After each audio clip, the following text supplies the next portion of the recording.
Friends, welcome to Anishka butterfly. বন্ধুরা, তোমরা যারা অনিষ্কার ছোট বন্ধু বা অনিষ্কাকে খুব ভালোবাসো তাদের জন্য কিন্তু আজকের এই ব্লগটা। অনিষ্কা যখন কুচকি ছিল ওর কিন্তু অন্নপ্রাশন হয়েছিল যখন ওর 6 মাস বয়স।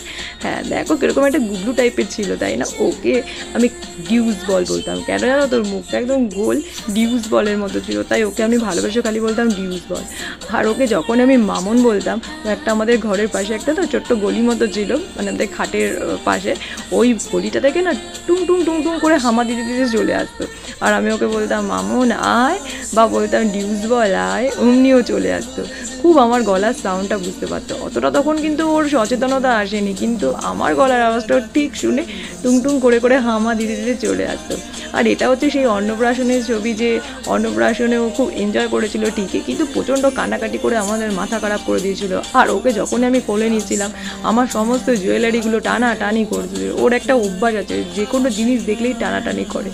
ওর যারা বন্ধু, তোমরাও নিশ্চয়ই জানো, একটু দুষ্টুমি আছে, এটা ওটা একটু হাত দিতে চায়, ধরতে চায়। ওর এইগুলো হচ্ছে একটু বদমাইশি, ছোটো থেকেই এরকম। তোমাদের যদি অনিষ্কার এই ব্লগটা ভালো লাগে তাহলে একটু লাইক দিয়ে দিও। Thank you.